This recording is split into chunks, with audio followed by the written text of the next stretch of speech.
الحمدللہ والصلاة والسلام علی رسول اللہ الکریم اما بعد فاعوذ باللہ من الشیطان الرجیم بسم اللہ الرحمن الرحیم۔ محترم ناظرین کرام، محترم بھائیوں اور بہنوں، السلام علیکم ورحمۃ اللہ وبرکاتہ۔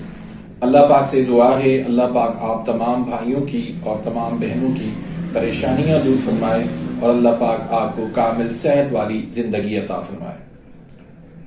ناظرین، آن لائن طبی کورس کے سلسلے میں ہم بیان کر رہے ہیں اعصابی غدی مزاج کی ادویات کو۔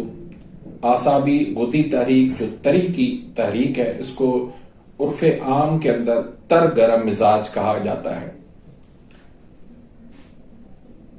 تو یہ جسم کے اندر رطوبات پیدا کرنے والی تحریک ہے، بلغم پیدا کرنے والی تحریک ہے، جسم کے اندر پانی پیدا کرنے والی تحریک ہے۔ تو آج کا جو ہمارا ٹاپک ہے وہ ہے اعصابی غدی مسہل۔ یہ کہاں پر استعمال ہوتا ہے، کیسے بنایا جاتا ہے، اس میں کیا کیا احتیاطیں کرنی ہیں، تو یہ تمام تر معلومات آج کی اس ویڈیو میں بیان کروں گا۔ تو اس سے پہلے اگر آپ نے میرے اس چینل کو سبسکرائب نہیں کیا تو سبسکرائب کر دیجئے، بیل آئیکن گھنٹی کے نشان کو پریس کر دیجئے تاکہ میری ہر آنے والی لیٹسٹ ویڈیو کا نوٹیفیکیشن آپ تک پہنچ جائے اور آپ میری ویڈیوز سے مستفید ہوتے رہیں۔ تو اس کے جو اجزاء ہیں وہ آپ نوٹ کر لیں۔ اس کے اجزاء وہی ہیں جو اعصابی غدی ملین کے ہیں، صرف اس میں جو ہے وہ سکمونیا کا جو ہے وہ اضافہ ہے۔ تو سہاگا بریاں جو ہے وہ 7 تولے، ملٹھی 7 تولے، شیر اشر 1 تولہ، ریون خطائی 10 تولے اور سکمونیا اس میں 5 تولے۔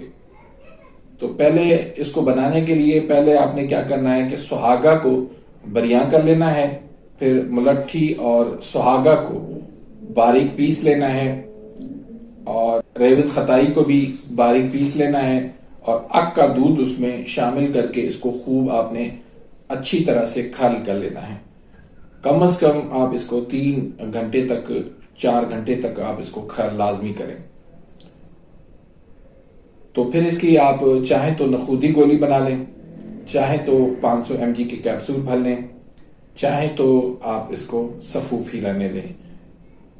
میں نے جیسے پچھلی ویڈیو کے اندر بیان کیا تھا کہ یہ جو ادویات ہیں اعصابی غدی کی اور اعصابی عضلاتی کی، یہ نمی کی وجہ سے بارشوں کے موسم میں یہ خراب ہو جاتی ہیں، اس میں نمی آ جاتی ہے، تو اس لیے بارشوں کے موسم میں آپ نے اس کا احتیاط کرنا ہے۔ تو یہ جو اس کا کام ہے دوائی کا، یہ دماغ اور اعصاب کے اندر جو ہے وہ کیمیائی تحریک پیدا کرتی ہے، اور قبض جو ہے وہ عضلاتی غدی میں ہو یا غدی عضلاتی میں ہو تو اس کو یہ ختم کرتی ہے۔ اس کے علاوہ جو ہے وہ یہ حرارت کو جو ہے وہ جسم سے کم کرتی ہے اور بلڈ پریشر ہائی کو جو ہے یہ کم کرتی ہے۔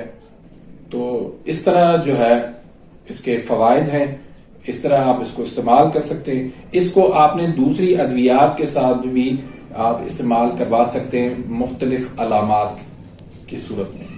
تو اسی طرح آپ جو ہے عضلاتی غدی اور غدی عضلاتی ان دونوں تحریکوں کے اندر آپ اس کا استعمال کر سکتے ہیں مختلف علامات کو دیکھتے ہوئے۔ مرض کی کیفیات، مرض کی شدت اور سوزش، ورم، ان چیزوں کو مد نظر رکھتے ہوئے آپ اس حساب سے اس کا آپ استعمال کروا سکتے ہیں۔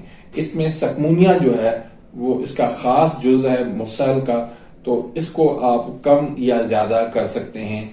اگر آپ نے تیز کرنی ہے تو اس سے مزید آپ اس کو سکمونیا کو 5 کے بجائے 7 تولے شامل کر سکتے ہیں، اور اگر اس کو زیادہ تیز نہیں کرنا، اس کو کم رکھنا ہے تو پھر آپ 5 کی جگہ 3 تولے بھی شامل کر سکتے ہیں۔ جیسے جو ہے وہ آپ کو آسانی ہو، وقت کو دیکھتے ہوئے، مریض کو دیکھتے ہوئے، اس کی کنڈیشن کو دیکھتے ہوئے آپ اس کے اندر جو ہے وہ تھوڑی بہت تبدیلی کر سکتے ہیں۔ تو امید کرتا ہوں کہ آج کی اس ویڈیو سے آپ مستفید ہوئے ہوں گے۔ ملتے ہیں انشاءاللہ نیکسٹ ویڈیو میں، تب تک کے لیے اجازت، اللہ حافظ۔